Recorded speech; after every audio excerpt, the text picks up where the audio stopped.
नया ecosystem live होने के बाद उसके डैशबोर्ड में दिया गया कुछ फीचर्स और ऑप्शन एक्टिव है, वहीं कुछ फीचर्स और ऑप्शन एक्टिव नहीं है। जब आप इकोसिस्टम में लॉगिन करेंगे तो लॉगिन करने के बाद इकोसिस्टम का डैशबोर्ड इंटरफेस बिल्कुल पहले के जैसा है। तो आज के इस वीडियो में हम बात करेंगे उन फीचर्स और ऑप्शंस के बारे में जो एक्टिव है और एक्टिव नहीं है। नमस्कार दोस्तों, मेरा नाम है मंटन शर्मा।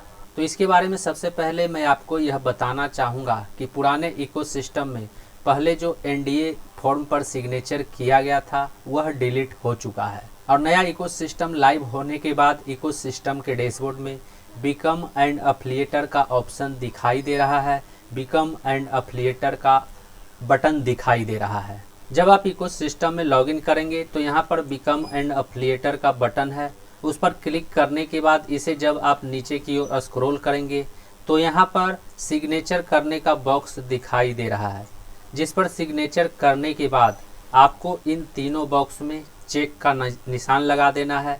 उसके बाद एक्सेप्ट बटन पर क्लिक कर देना है।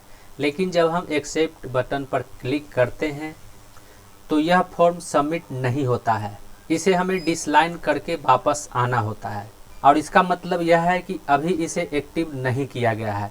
फॉर्म का ऑप्शन तो दिखाई दे रहा है लेकिन वह सबमिट नहीं हो रहा है और आने वाले समय में जब इसे एक्टिव किया जाएगा तो हमें फिर से बॉक्स पर सिग्नेचर करके सबमिट करना होगा। इसके अलावा पुराने इकोसिस्टम के प्रोफाइल में यूजर द्वारा जो बिलिंग एड्रेस सेव किया गया था वह बिलिंग एड्रेस रिमूव हो चुका है, वह बिलिंग एड्रेस डिलीट हो चुका है। इकोसिस्टम के डैशबोर्ड पर आने के बाद जब हम प्रोफाइल वाले ऑप्शन पर क्लिक करते हैं तो क्लिक करने के बाद प्रोफाइल का ऑप्शन दिखाई देने लगता है।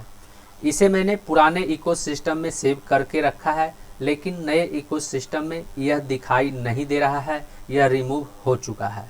और इस बिलिंग एड्रेस को फिल करने के लिए हमें एडिट बिलिंग एड्रेस वाले बटन पर क्लिक करना होता था और क्लिक करने के बाद पुराने इकोसिस्टम में यह फॉर्म फिल करने का ऑप्शन एडिट होने लगता था, यानी इसमें हम अपना डिटेल फिल कर सकते हैं। लेकिन नए इकोसिस्टम में अभी ये एडिट बिलिंग एड्रेस का बटन एक्टिव नहीं हुआ है, जिसके कारण अभी हम इसे फिल नहीं कर सकते हैं और आने वाले समय में जब इसे एक्टिव किया जाएगा तो एडिट बिलिंग एड्रेस वाले बटन पर क्लिक करके हमें यहाँ पर अपना डिटेल फिल करके सबमिट करना होगा, फिल करके सेव करना होगा। तो नए इकोसिस्टम के डैशबोर्ड में जो दो ऑप्शन दिया गया है, जिसमें से एक बिकम एंड एफिलिएटर का है और दूसरा एडिट बिलिंग एड्रेस का है, ये दोनों ऑप्शन अभी एक्टिव नहीं हुआ है, इसलिए आप इसमें कुछ भी फिल नहीं कर सकते हैं। कुछ भी फिल करके इसमें आप सबमिट नहीं कर सकते हैं।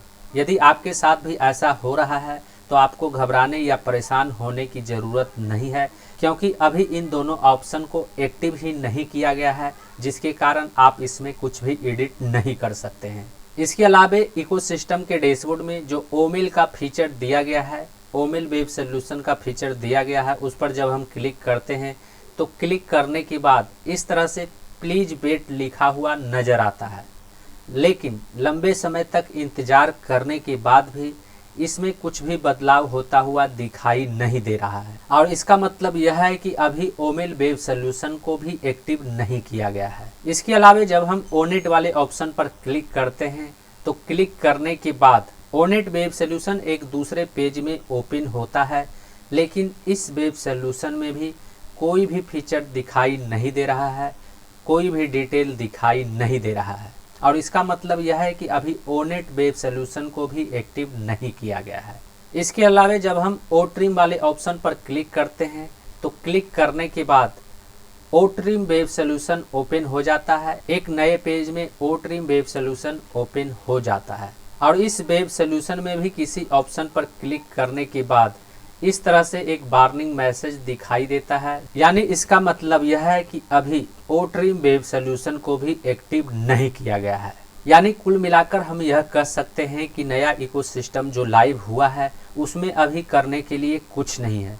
जब तक इकोसिस्टम में किसी ऑप्शन या फीचर को एक्टिव नहीं किया जाता है तब तक आपको कुछ नहीं करना है, आपको बस इंतजार करना है। तो उम्मीद करता हूँ इस वीडियो में दी गई जानकारी को आप अच्छी तरह से समझ गए होंगे। इस वीडियो से संबंधित यदि आपके मन में कोई सवाल है तो आप हमें नीचे कमेंट में पूछ सकते हैं।